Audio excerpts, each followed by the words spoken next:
નમસ્કાર, આપ જોઈ રહ્યા છો મંતવ્ય ન્યૂઝ અને શહેરથી ગામ સુધીમાં હું છું આપની સાથે નંદની। સમાચારોની શરૂઆત કરીશું, જેમાં સૌથી મોટા સમાચાર સામે આવી રહ્યા છે। પેટ્રોલિયમ મંત્રીનું નિવેદન સામે આવ્યું છે। તો યુદ્ધ જે ચાલી રહ્યું છે મિડલ ઈસ્ટમાં, તેના કારણે હવે વેપારીઓને ખૂબ નુકસાન જઈ રહ્યું છે। જ્યારે યુદ્ધના કારણે 200 થી 250 જેટલા કન્ટેનરો રસ્તામાં અટવાઈ ગયા છે। વેપારીઓના અંદાજે 200 થી 300 કરોડ રૂપિયા અટવાયા છે।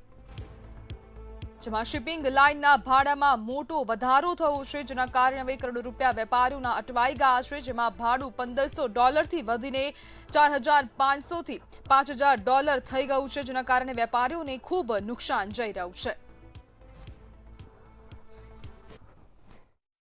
ઊંઝામાં જે મસાલાનો વેપાર થાય છે એમાંથી લગભગ 40 થી 45% નિર્યાત થાય છે અને આ ખાડી યુદ્ધના લીધે અમારા જે એક્સપોર્ટરો છે એમણે અહીંથી જે સપ્લાય કરેલા છે માલ, એના 200 થી લગભગ 250 જેટલા કન્ટેનર રસ્તામાં અત્યારે ક્યાંય ને ક્યાંય અટવાયેલા પડ્યા છે। આના લીધે વેપારીઓને પણ ઘણું મોટું, લગભગ જોઈએ તો 200 થી 300 કરોડ જેટલું હાલ ક્યાંય ને ક્યાંય એમના ફસાયેલા પડ્યા છે।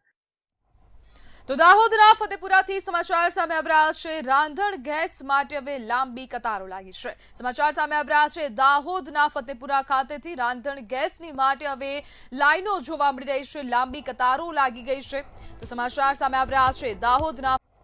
તો વડોદરાના કરજણ ખાતેથી સમાચાર સામે આવી રહ્યા છે। એમજીવીસીએલમાં આગ લાગી છે। તો આગનો આ મામલો સામે આવી રહ્યો છે વડોદરા ખાતેથી। વડોદરાના કરજણમાં એમજીવીસીએલ તો હિંમતનગરના બેણા ખાતેથી સમાચાર સામે આવી રહ્યા છે। ખેતરમાં આગ લાગી છે। તો આગનો આ વધુ એક બનાવ સામે આવી રહ્યો છે હિંમતનગરના બેણા ખાતેથી। તો ખેતર તો પાટણથી સમાચાર સામે આવી રહ્યા છે। ફાયરિંગનો જે મામલો હતો તેને લઈને આ વધુ અપડેટ સામે આવી રહી છે। સાહેબ સહકાર આપ્યો છે, પણ અમારી એક જ વિનંતી છે સાહેબ કે જો સુધી આ કેમિયરને ના પકડે ને એને પણ સજા ન મળે તો સુધી આ બોડીને અમે હાથ લગાવીશું નહીં।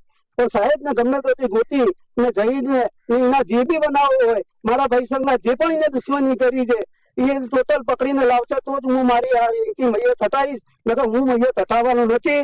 પાટણ ડીએસપી સાહેબને પણ હું વિનંતી કરું છું, આઈજી સાહેબને પણ વિનંતી કરું છું। તો દાહોદથી સમાચાર સામે આવી રહ્યા છે। એક મહિલા પર દીપડાએ હુમલો કર્યો છે। તો આ સમાચાર સામે આવી રહ્યા છે દાહોદ ખાતેથી દીપડાએ મહિલા પર હુમલો કર્યો છે। તો મહિલા ઇજાગ્રસ્ત થઈ છે, તેને તાત્કાલિક હોસ્પિટલ ખાતે સારવાર અર્થે ખસેડવામાં આવી હતી। જ્યારે મીનાક્યાર ગામની આ સમગ્ર ઘટના વૃદ્ધ મહિલા પર દીપડાએ હુમલો કર્યો છે। વૃદ્ધ મહિલા પર દીપડાએ હુમલો કરતા મહિલા ઇજાગ્રસ્ત થઈ છે, જ્યારે વૃદ્ધ મહિલાને સારવાર માટે હોસ્પિટલ ખાતે ખસેડવામાં આવી।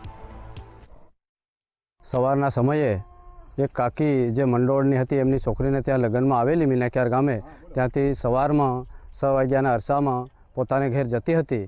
એવા સમયે મીનાક્યાર તળાવની પાળ ચડતા રોડ ઉપર જ એક દીપડાએ હુમલા કરેલ હતો, જેમાં એ કાકીને ગળાને ભાગે, માથાને ભાગે, પગને ભાગે બધી ઈજાઓ પહોંચેલ છે।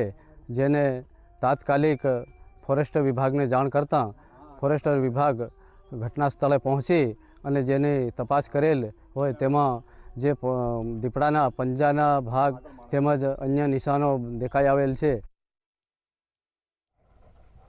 તો ભાવનગર ખાતેથી સમાચાર સામે આવી રહ્યા છે। શ્રમિક 7મા માળેથી નીચે પટકાવ છે। તો ભાવનગરની આ સમગ્ર ઘટના એક બિલ્ડિંગમાં શ્રમિક 7મા માળે કામ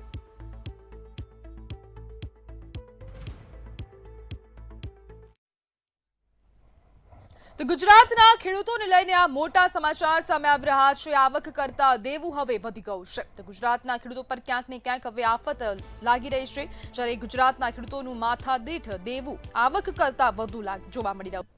અધિકારી, કર્મચારી અને તેના પર નિર્ભર સભ્યોનો સમાવેશ કરવામાં આવ્યો છે, જેમાં દત્તક લીધેલા સાવકા સંતાનનો પણ સમાવેશ કરવામાં આવ્યો છે। તો રાજ્ય સરકાર દ્વારા મહત્વપૂર્ણ નિર્ણય લેવામાં આવ્યો છે। તો સરકારી કર્મચારીઓને હવે આ લાભ મળશે। અત્યાર સુધી માતા પિતા અને સંતાનોને જ લાભ મળતો હતો, જ્યારે હવે ભાઈ બહેનોને પણ લાભ મળશે। જ્યારે હવેથી કર્મી પર નિર્ભર ભાઈ બહેનને પણ આ લાભ મળી શકશે। જ્યારે આરોગ્ય અને પરિવાર કલ્યાણ વિભાગ દ્વારા પરિપત્ર જાહેર કરવામાં આવ્યો છે, જેમાં અધિકારી, કર્મચારી અને તેના પર નિર્ભર સભ્યોનો સમાવેશ કરવામાં આવ્યો છે। તો આ નવી જે યોજના છે તેને લઈને આ મહત્વપૂર્ણ નિર્ણય, દત્તક લીધેલા સાવકા સંતાનનો પણ સમાવેશ કરવામાં આવ્યો છે।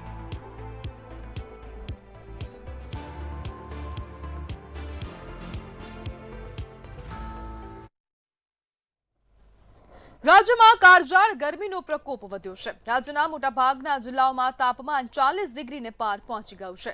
અમદાવાદમાં 41.4 અને ગાંધીનગરમાં 40.5 ડિગ્રી તાપમાન નોંધાયું છે, જ્યારે વલ્લભ વિદ્યાનગરમાં સૌથી વધુ 42.3 ડિગ્રી તાપમાન નોંધાયું, જે સામાન્ય કરતાં 8.7 ડિગ્રી વધારે છે. અને છેલ્લા 62 વર્ષમાં માર્ચમાં ત્રીજી વખત આવું તાપમાન નોંધાયું છે.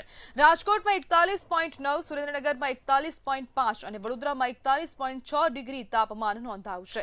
રાજકોટ અને સુરેન્દ્રનગરમાં ઓરેન્જ એલર્ટ જાહેર કરવામાં આવ્યું છે, જ્યારે અનેક જિલ્લાઓમાં યલો એલર્ટ આપવામાં આવ્યું છે. જ્યારે આગામી 2 દિવસ હીટવેવ ચાલુ રહેવાની આગાહી છે. ત્યારબાદ 48 કલાકમાં આંશિક રાહત મળવાની શક્યતા છે. फोरकास्ट आज का जो फोरकास्ट दिया गया है आने वाला अगले 7 दिन के लिए 12 से लेकर 18 मार्च तक इसमें मौसम आमतौर पर शुष्क रहेगा। और जो हीट वेव का वार्निंग है, आज हम ऑरेंज वार्निंग दे रहे हैं सौराष्ट्र कच्छ में, जो नगर और राजकोट के लिए आज ऑरेंज वार्निंग दिया गया है। और बाकी येलो वार्निंग जो दिया गया है सौराष्ट्र कच्छ में पोरबंदर, जूनागढ़, अमरेली, मोरबी और कच्छ के लिए दिया गया है। इसमें वार्म नाइट का भी वार्निंग दिया गया है सुरेंद्रनगर में। और हमारा जो गुजरात रीजन में येलो वार्निंग दिया गया है। ભાવનગરમાં ઉનાળાની શરૂઆત સાથે જ ગરમીનો પારો 38 ડિગ્રી સુધી પહોંચ્યો છે. આકરા તડકાને કારણે શહેરના રસ્તાઓ પર લોકોની અવરજવર ઘટી છે. બીજી તરફ ઠંડા પીણા, છાશ અને શેરડીના રસના સ્ટોલ પર લોકોની ભીડ જોવા મળી રહી છે. તંત્રએ ગરમીને ધ્યાનમાં રાખી માર્ગદર્શિકા જાહેર કરી છે અને લોકોને બિનજરૂરી બહાર ન નીકળવા, પૂરતું પાણી, ORS પીવા તથા તડકાથી બચવા અનુરોધ કર્યો છે. હાલ જે અત્યારે ગરમીનો પારો છે તે સતત વધી રહ્યો છે. જે પ્રમાણે જોઈ રહ્યા છો તે પ્રમાણે રોડ રસ્તા, ભાવનગરની અંદર રોડ રસ્તા પર કર્ફ્યુ જેવો માહોલ જોવા મળી રહ્યો છે. સિસોડાના જ્યાં સેન્ટરો છે ત્યાં લોકોની ભીડ જોવા મળી રહી છે. આગળ વાત કરવામાં આવે તો ઠંડા પીણા છે ત્યાં પણ લોકો મોટી સંખ્યામાં ઉમટી પડ્યા હોય અને ક્યાંક નહીં ક્યાંક ઠંડક મેળવવા માટે થઈને લોકો છે તે અત્યારે હાલ જઈ રહ્યા હોય તેવું જોવા મળી રહ્યું છે. હાલ અત્યારે ગરમીનો પારો છે તે આશરે ભાવનગરની અંદર 35 કરતાં પણ વધુ જોવા મળી રહ્યો છે. ત્યારે સરકાર દ્વારા અનુરોધ કરવામાં આવ્યો છે વૃદ્ધ અને પુરુષોને બને ત્યાં સુધી ગરમીમાં બહાર ન નીકળવું જોઈએ અને સરકાર દ્વારા આ અનુરોધ કરવામાં આવી રહ્યો છે. હિરેન માંડલિયા, મંતવ્ય ન્યૂઝ, ભાવનગર. અમદાવાદ જિલ્લાના સાણંદમાં ગેસ સિલિન્ડરની અછતને કારણે લોકો મુશ્કેલીમાં મુકાયા હતા. ઈરાન-ઇઝરાયલ યુદ્ધના તણાવ વચ્ચે સપ્લાય ચેઇન ખોરવાતા ગેસ એજન્સીઓ બહાર છેલ્લા 2 દિવસથી વહેલી સવારથી લાંબી લાઈનો લાગી હતી. સર્વર ડાઉનને કારણે ઓનલાઈન બુકિંગ પણ બંધ હોવાથી લોકો કામ ધંધો છોડીને કલાકો સુધી કતારમાં ઊભા રહેવા મજબૂર બન્યા હતા. કાળઝાળ ગરમી વચ્ચે ગેસ માટે થતી હાલાકીથી સ્થાનિકોમાં ભારે રોષ જોવા મળી રહ્યો છે.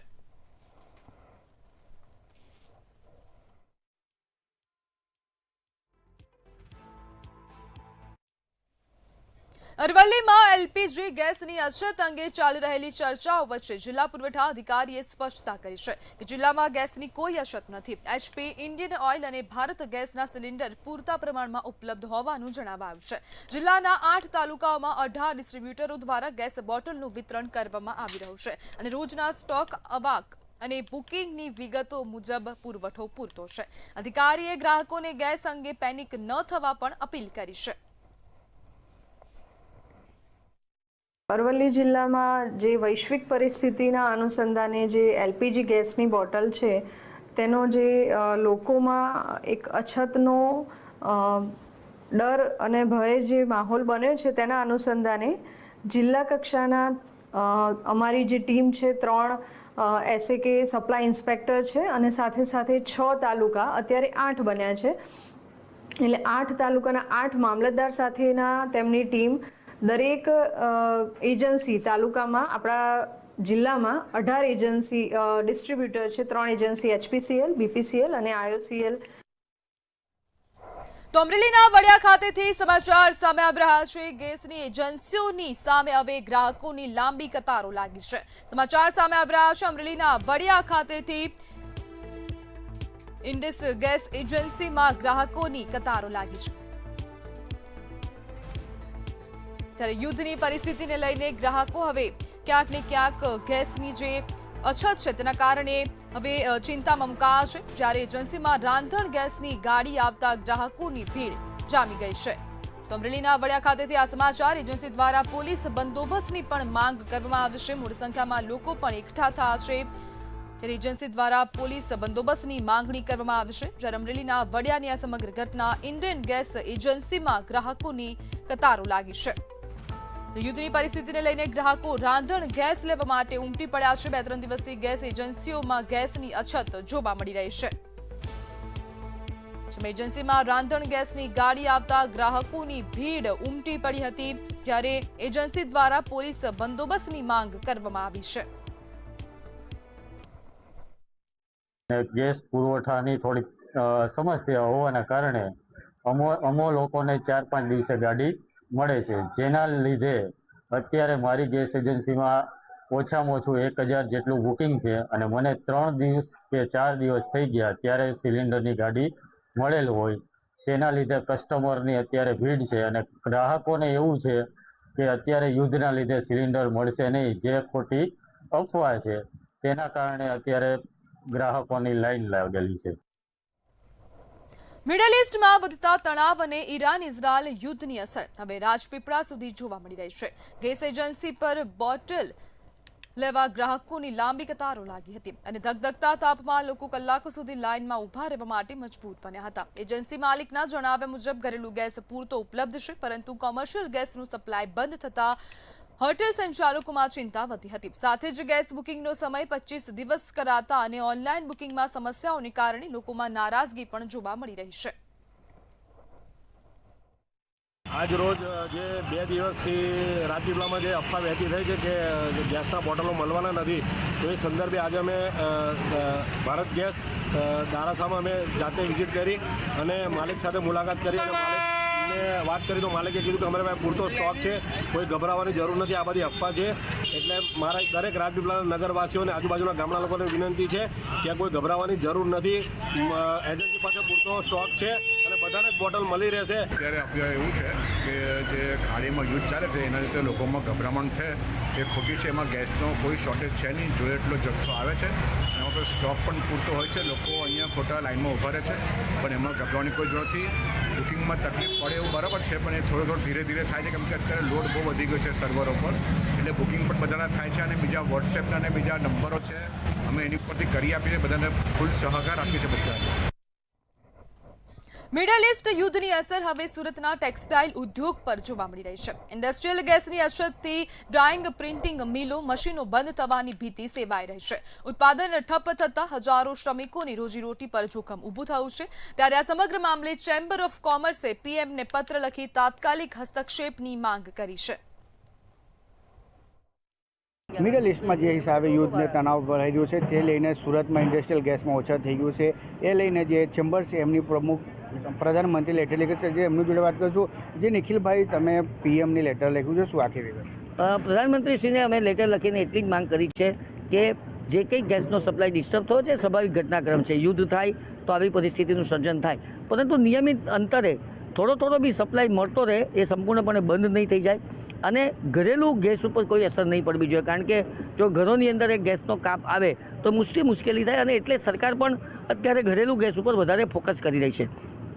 બીજું કે કાળાબજારીઓને નાથવા માટેના પ્રયત્નો બહુ અગત્યના છે. આવા સંજોગોમાં તકનો લાભ લે એ બહુ સ્વાભાવિક છે, પરંતુ તેઓ તકનો લાભ ન લઈ શકે એટલા માટે ડિસ્ટ્રિક્ટ જિલ્લા કલેક્ટર આ દિશાની અંદર યોગ્ય પગલાં ભરે, 24 કલાકનો સ્ટોક મેન્ટેન કરે, છેલ્લો કેટલો સ્ટોક હતો, કેટલો સ્ટોક નવો ઉમેરાયો અને આજે શું પરિસ્થિતિ છે, આ બધી વચ્ચે ક્યાં ગયા આ ગેસ, એની પૂરેપૂરી માહિતી જો તેઓ રાખે તો હું માનું છું કે કાળા બજાર પર નિયમન થઈ શકે અને આ સંદર્ભની વિવિધ રજૂઆતો અમે અલગ અલગ જગ્યાઓ પર કરી છે. આ કાળા બજારને તો નિયંત્રિત કરવું જ જોઈએ, કારણ કે જ્યારે ઇન્ડસ્ટ્રીઝની વાત આવે, એમએસએમઈની વાત આવે, રોજગારીની વાત એમની સાથે જોડાઈ જતી હોય છે, તો આવા કાળા બજારીઓને રોકવા જોઈએ અને કેટલો સ્ટોક આપણી પાસે પડ્યો છે, કેટલા દિવસ ચાલવાનો છે, એ પ્રજાની સમક્ષ જાહેરાત થવી જોઈએ. કારણ કે જે રીતે કેન્દ્ર સરકારે વાત કરી કે 70 દિવસ સુધી ક્રૂડનો જથ્થો આપણી પાસે સફિશિયન્ટ છે, તો એ જે જાહેરાત કરી છે જેને લઈને કોઈ ખોટા કાળા બજાર ન થાય એ માટે સરકારે પગલું ભર્યું છે. એવું જ પગલું આ ગેસ માટે પણ ભરવું જોઈએ કે આપણી પાસે સફિશિયન્ટ છે, એટલા દિવસ પૂરતો આપણી પાસે ભંડોળ છે, જેથી કરીને કોઈએ કાળાબજાર કરવા નહીં. આવી જાહેરાતો જો પ્રજા વચ્ચે થાય તો હું માનું છું કે ખોટા કાળાબજારીઓ